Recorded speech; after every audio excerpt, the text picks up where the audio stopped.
जिंदाबाद, मोदी जी जिंदाबाद, मोदी जी जिंदाबाद, जिंदाबाद। साथियों, बहुजन समाज पार्टी के तत्वाधान में तथागत गौतम बुद्ध जी की पावन एवं पवित्र धरती पर जनपद श्रावस्ती में आयोजित चुनावी जनसभा की मुख्य अतिथि बहुजन समाज पार्टी की राष्ट्रीय अध्यक्ष, उत्तर प्रदेश जैसे विशाल राज्य की चार बार मुख्यमंत्री रही, न्याय पसंद लोगों की नेता एवं इस जनपद श्रावस्ती की स्थापना करने वाली परम आदरणीय, परम सम्मानित माननीय बहन कुमारी मायावती जी हम सबके बीच में आ चुकी हैं। मैं अपनी तरफ से और इस जनसभा में उपस्थित समस्त लोगों की तरफ से माननीय बहन जी का बहुत बहुत हार्दिक स्वागत और अभिनंदन करता हूं और ये चाहता हूं कि मंच पे उपस्थित लोग, सामने जो हमारी माताएं, बहनें, नौजवान साथी, हमारे जो बुजुर्ग हैं, जितने भी साथी आए हैं, सारे लोग अपने स्थान पर खड़े होकर दोनों हाथ से ताली बजा करके माननीय बहन कुमारी मायावती जी का स्वागत करने का काम करें।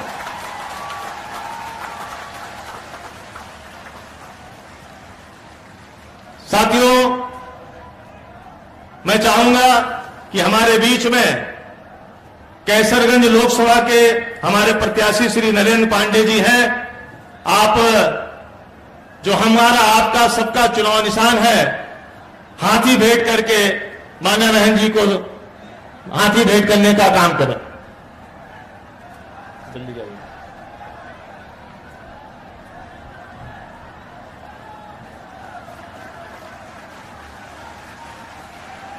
तुलसीपुर विधानसभा से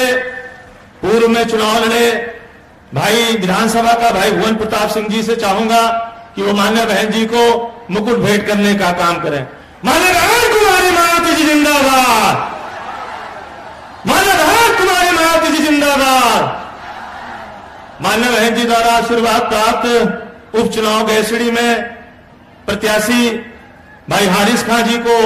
से चाहूंगा कि वो हाथी भेंट करके मान्य बहन जी को हाथी भेंट करने का काम करें। मान्य बहन जी आप संघर्ष करो, मान्य बहन जी आप संघर्ष करो। मैं मान्य बहन जी से निवेदन करूं कि हम सबको संबोधित करें, उससे पहले जोरदार नारा लगा करके मान्य बहन जी के सम्मान में नारा लगाने का काम करें। मान्य बहन कुमारी मायावती जी जिंदाबाद, मान्य बहन कुमारी मायावती जी जिंदाबाद। अब मैं बड़े आदर और सम्मान से निवेदन करूंगा कि मान्य बहन जी पोडियम में आए और हम सबको संबोधित करने की कृपा करें। मान्य बहन जी। बीएसपी के एक चुनावी जनसभा में इकट्ठा हुए पार्टी के सभी छोटे बड़े पदाधिकारी एवं कार्यकर्तागण, आज आप लोग देश में व यहाँ आपके उत्तर प्रदेश स्टेट में भी लोकसभा के लिए हो रहे आम चुनाव में अपनी पार्टी के उम्मीदवारों के समर्थन में मुझे सुनने के लिए यहाँ इकट्ठा हुए हैं, तो उसके लिए मैं आप सभी लोगों का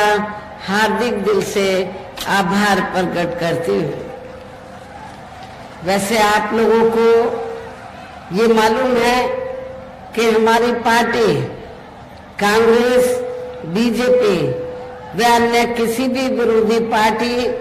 तथा गठबंधन आदि के साथ मिलकर नहीं, बल्कि अकेले ही अपनी पार्टी के बलबूते पर पूरी तैयारी व दमदारी के साथ ये चुनाव लड़ रही है। इसके साथ ही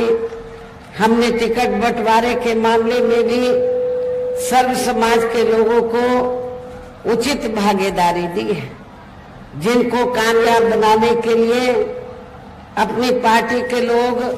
पूरे जी जान से लगे हैं। हालांकि आज यहाँ आपकी इकट्ठा हुई अपार भीड़, खराब मौसम होने के बावजूद भी आज यहाँ आपकी इकट्ठा हुई अपार भीड़ व भीड़ के जबरदस्त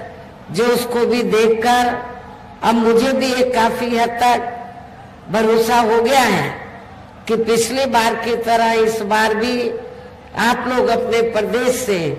या लोकसभा चुनाव में अपने पार्टी का बेहतर रिजल्ट जरूर लाएंगे। इसके लिए अब मैं आप लोगों का ध्यान कुछ जरूरी बातों की तरफ दिलाना चाहती हूँ और इस संबंध में विशेषकर मैं कांग्रेस, बीजेपी व इनके अन्य सभी सहयोगी दलों के बारे में ये कहना चाहूंगी कि आजादी के बाद शुरू में केंद्र व देश के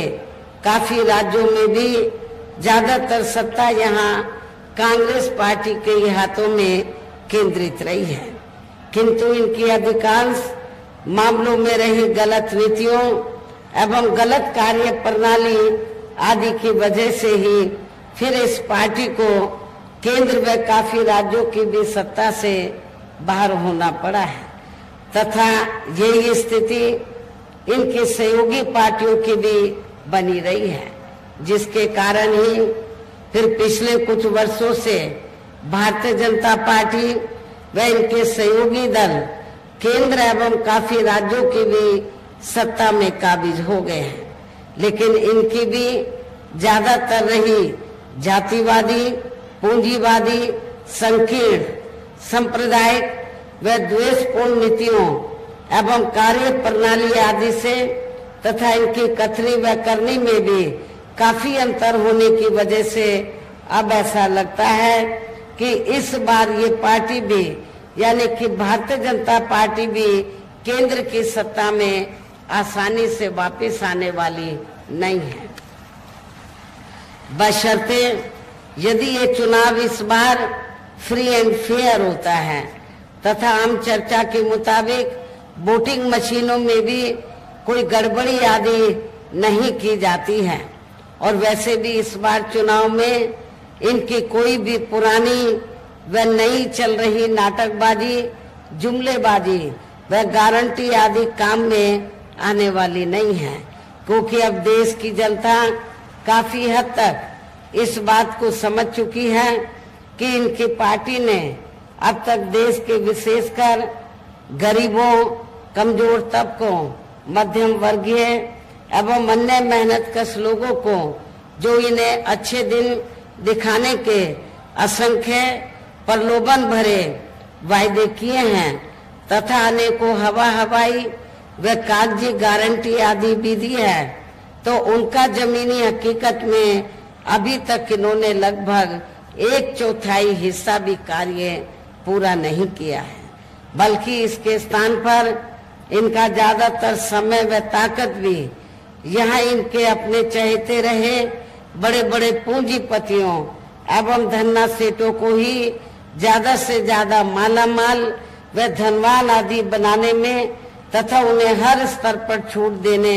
व बचाने में ही लगी रही है, जिनके अधिकांश आर्थिक सहयोग से ही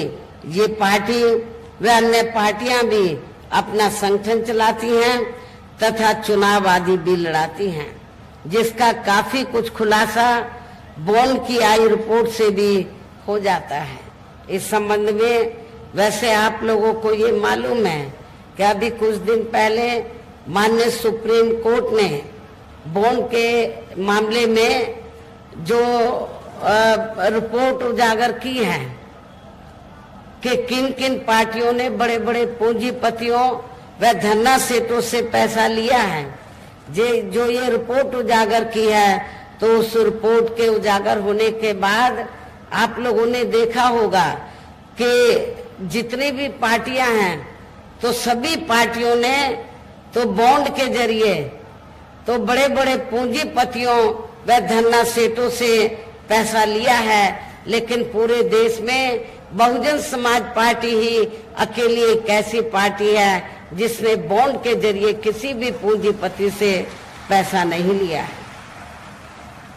और आप लोगों को ये मालूम है कि हमारी पार्टी मेंबरशिप के जरिए मेरे जन्मदिन के मौके पर आपसे थोड़ा आर्थिक सहयोग लेकर या थोड़ा और चंदा इकट्ठा करके तो अपने संगठन को चलाती है और चुनाव आदि भी लड़ाती है। दूसरी पार्टियों की तरह बड़े बड़े पूंजीपतियों व धन्ना सेठों से पैसा आदि नहीं लेती है। इसके साथ ही अब ऐसा लगता है कि कांग्रेस पार्टी की तरह ही बीजेपी ने भी केंद्र की तमाम सरकारी जांच एजेंसियों का ज्यादातर राजनीतिकरण ही कर दिया है। इसके अलावा देश के किसान वर्ग भी वर्तमान बीजेपी की सरकार में शुरू से ही अपनी विभिन्न समस्याओं को लेकर काफी ज्यादा दुखी व परेशान रहे हैं और अभी भी हैं। जबकि यूपी में 4 बार हमारी पार्टी की रही सरकार ने इनके हितों का भी हर स्तर पर विशेष ध्यान रखा है। हमने अपनी चारों हुकूमतों में तो चाहे छोटा किसान हो या फिर बड़ा किसान हो, हमने खासकर जो मझला किसान है, छोटा और मझला किसान, तो हमारी पार्टी की सरकार ने किसानों को तो समय से खेती करने के लिए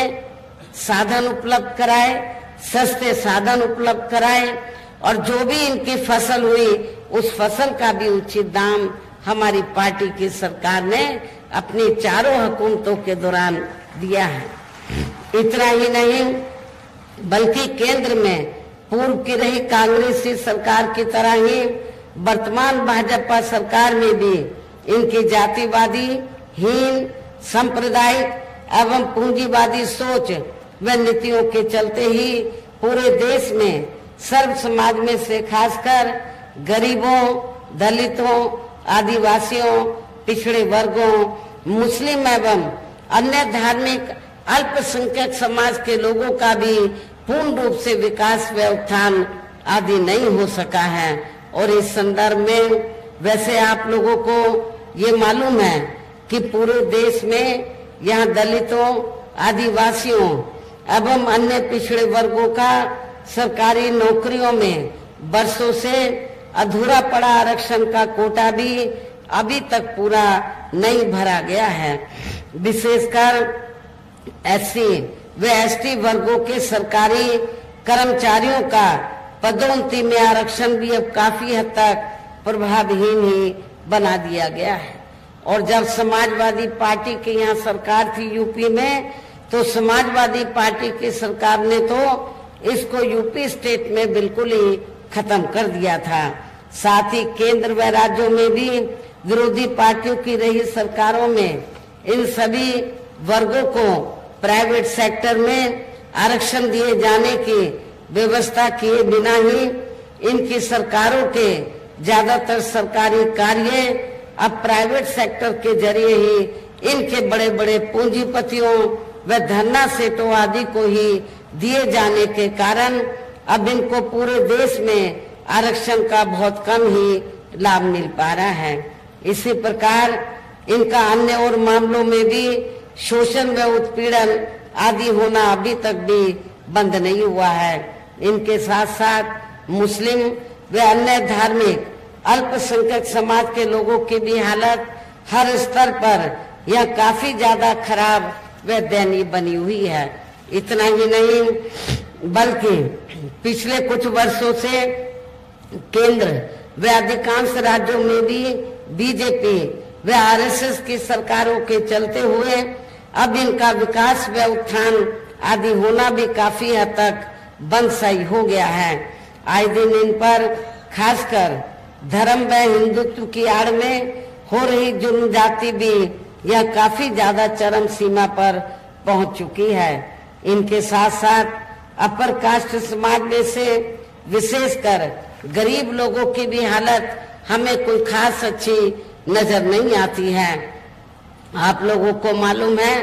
कि गरीब लोगों के साथ साथ तो अपर कास्ट समाज में से जो ब्राह्मण समाज है तो उनकी हालत सपा सरकार में भी काफी ज्यादा खराब थी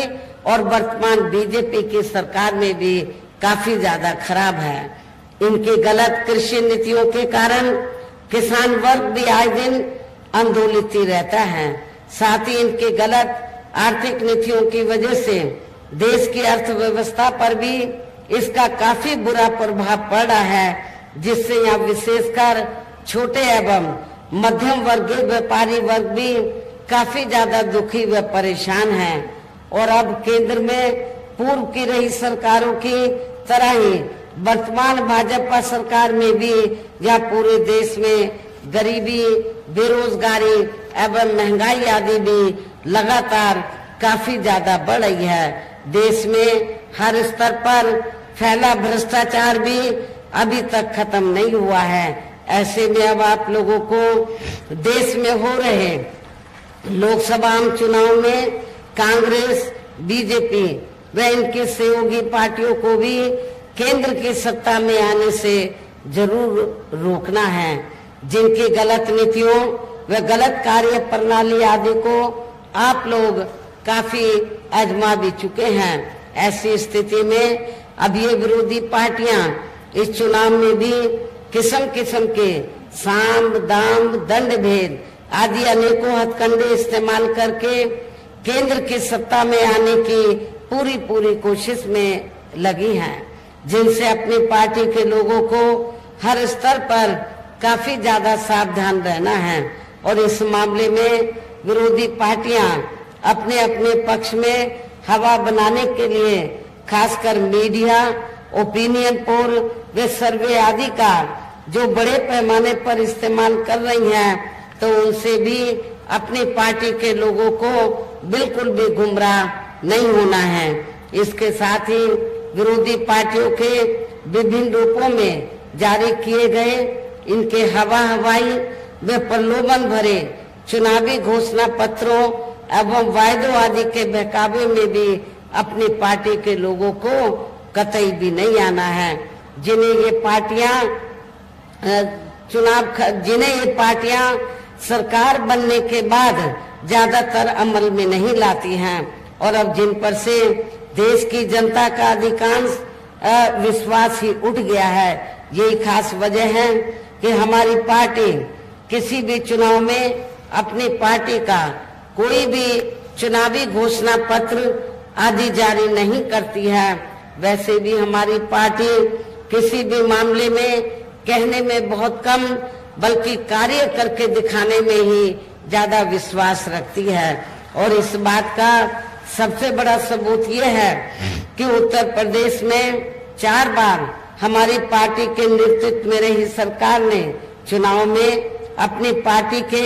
बिना कोई जारी किए गए चुनावी घोषणा पत्र के ही प्रदेश व आम जनहित में काफी ऐतिहासिक कार्य करके दिखाए हैं। जबकि इस मामले में हमारी पार्टी का ये कहना है कि यदि इन पार्टियों के स्थान पर केंद्र में हमें अपनी पार्टी की सरकार बनाने का मौका मिलता है, तो तब फिर हमारी पार्टी की बनी सरकार केंद्र में यहाँ अब तक की रही सभी विरोधी पार्टियों की सरकारों की तरह केवल हवाई वे कागजी कार्य आदि नहीं करेगी, बल्कि उत्तर प्रदेश की तरह ही जमीनी हकीकत में ठोस कार्य करके दिखाएगी। और इस संदर्भ में खासकर मैं ये कहना चाहूंगी, केंद्र द्वारा देश में पिछले कुछ समय से अति गरीब परिवारों को अस्थायी तौर पर फ्री में जो थोड़ी सी खाद्य सामग्री, राशन आदि दिया जा रहा है, तो उससे इनका स्थायी तौर पर भला होने वाला नहीं है। आप लोगों को मालूम है कि पिछले कुछ वर्षों से तो जब भी चुनाव आता है असेंबली का और पार्लियामेंट का, तो केंद्र की सरकार जो गरीब लोग हैं तो इनको फ्री में राशन देने की बात करती है, थोड़ा घना राशन दे देती है। लेकिन इसके बदले में जब इलेक्शन होता है तो भारतीय जनता पार्टी और आरएसएस के लोग करते क्या हैं, गांव-गांव में जाते हैं और गांव-गांव में जाकर जो हमारे गरीब लोग हैं, सर्व समाज में से जो गरीब लोग हैं, उनको ये कहते हैं कि देखो बीजेपी ने, श्री नरेंद्र मोदी जी ने आपको फ्री में राशन दिया है, आपने बीजेपी व श्री नरेंद्र मोदी का नमक खाया है, इसको आपको बीजेपी को वोट देकर जरूर अदा करना चाहिए। लेकिन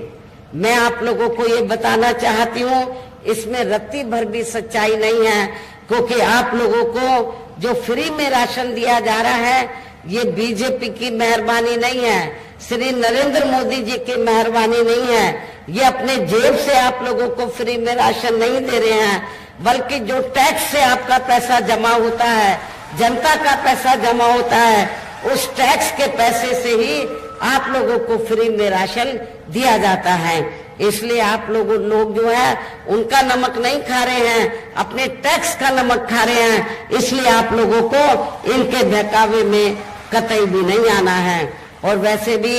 इनकी ये जटिल समस्या, गरीब लोगों की ये जटिल समस्या देश में हर हाथ को काम देने से ही केवल दूर हो सकती है, जिसकी तरफ हमारी पार्टी की बनी सरकार विशेष ध्यान देगी। साथ ही देश में पिछले कुछ वर्षों से आए दिन बढ़ रही गरीबी, बेरोजगारी व महंगाई आदि से भी जनता बहुत ज्यादा दुखी व परेशान है, जिसे भी आर्थिक नीतियों में तब्दीली करके जरूर दूर किया जाएगा।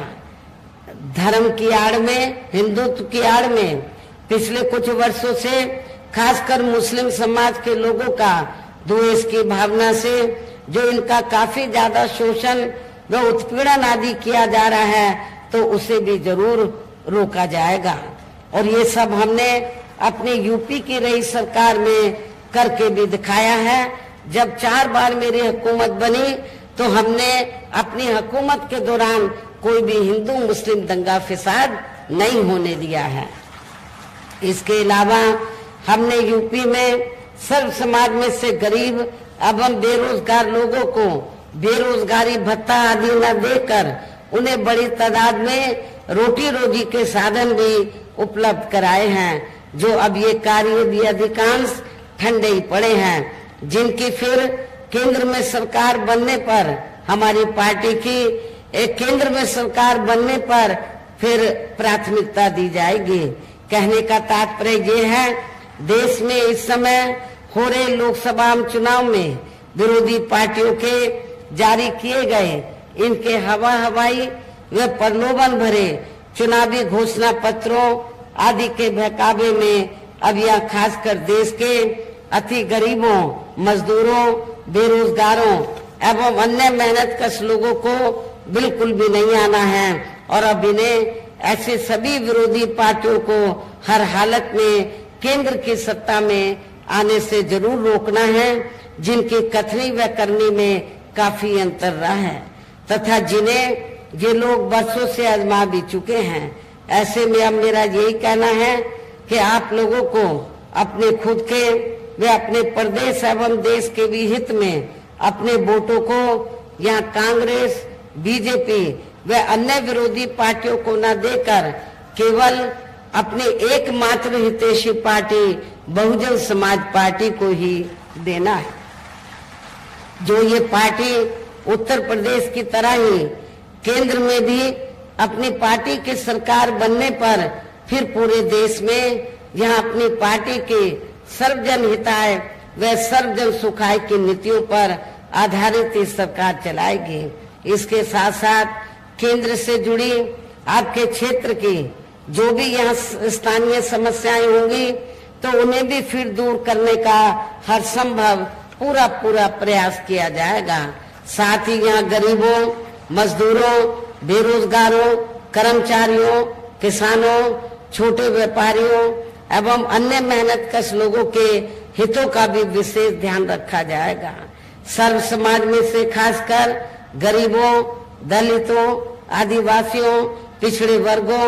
मुस्लिम व अन्य धार्मिक अल्पसंख्यक समाज के लोगों के विकास एवं उत्थान के साथ साथ हर स्तर पर इनकी सुरक्षा आदि के लिए भी सख्त कदम उठाए जाएंगे। और तभी फिर यहाँ वास्तव में अपने देश के महान संतों, गुरुओं व महापुरुषों में भी विशेषकर महात्मा ज्योतिराव फूले, श्री छत्रपति शाहू जी महाराज, श्री नारायण गुरु, बाबा साहब डॉक्टर भीमराव अंबेडकर एवं मान्यवर श्री कांशीराम जी का अधूरा रहा सपना जरूर साकार हो सकता है, जिनको यूपी में हमारी पार्टी की रही सरकार द्वारा हर स्तर पर पूरा आदर सम्मान दिया गया है। इन्हीं खास बातों के साथ ही अब मेरा देश व आपके स्टेट के भी हित में, आपके क्षेत्र के भी हित में ये कहना है कि हमारी पार्टी ने या जिनको भी लोकसभा के लिए चुनाव के मैदान में उतारा है, जो आपके सामने मंच पर मौजूद भी हैं, तो उन्हें आपको जरूर, आप लोगों को जरूर कामयाब बनाना है, जिसके लिए यहाँ पार्टी के सभी स्तर के छोटे बड़े पदाधिकारी एवं कार्यकर्तागण आदि पूरे जी जान से लगे हैं। और अब अंत में मेरा यही कहना है कि आप लोगों को वोट पड़ने वाले दिन यहाँ बीएसपी के अपने सभी लोकसभा उम्मीदवारों को, आपके क्षेत्र के बीएसपी के अपने सभी लोकसभा उम्मीदवारों को अर्थात श्रावस्ती लोकसभा की सीट से हमने श्री मुईउद्दीन अहमद खान उर्फ हाजी दद्दन खान को हमने चुनाव के मैदान में उतारा है। आप लोगों को ये मालूम है कि यहाँ पर मुस्लिम आबादी काफी ज्यादा है। दलितों के साथ साथ यदि मुस्लिम समाज के लोग अपना वोट नहीं बांटते हैं, एक तरफा बीएसपी के कैंडिडेट को दे देते हैं, तो दलित और पिछड़ों के साथ तो मैं आपको दावे के साथ कह सकती हूँ कि इनको कोई चुनाव जीतने से रोक नहीं सकता है। ये अच्छे वोटों के अंतर से जरूर चुनाव जीतेंगे। बहराइच जो सुरक्षित लोकसभा की सीट है, शुल्क कास्ट में विभिन्न जातियां हैं, हमने यहाँ से श्री ब्रजेश कुमार सोनकर को चुनाव के मैदान में उतारा है। ये पढ़े लिखे आपके साथी हैं, इनको भी आपको कामयाब बनाना है। कैसरगंज लोकसभा की सीट से अपर कास्ट समाज में से खासकर ब्राह्मण समाज से हमने श्री नरेंद्र पांडे को अपना प्रत्याशी बनाया है। गोंडा लोकसभा की सीट से हमने श्री सौरभ कुमार मिश्रा को चुनाव के मैदान में उतारा है। इनकी भी आबादी कैसरगंज गोंडा में ब्राह्मण समाज की आबादी काफी ज्यादा है। यदि ब्राह्मण समाज के लोग अपना वोट बांटने की बजाय बीएसपी के अपने उम्मीदवारों को दे देते हैं, तो फिर ये भी जरूर कामयाब होंगे। आपके इस देवी पाठन मंडल में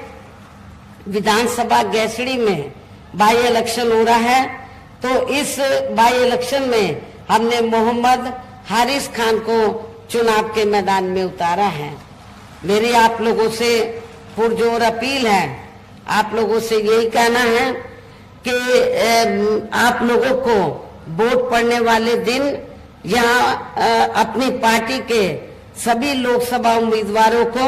बाई इलेक्शन में जो विधानसभा का चुनाव लड़े, उनको भी अपनी पार्टी के हाथी चुनाव चिन्ह के सामने वाले बटन को दबाकर इन सभी प्रत्याशियों को जरूर कामयाब बनाना है। इनको रिकॉर्ड तोड़ वोटों के अंतर से जरूर जिताकर भेजना है। इस खास अपील के साथ ही अब मैं अपनी बात यही समाप्त करती हूँ। जय भीम, जय भारत।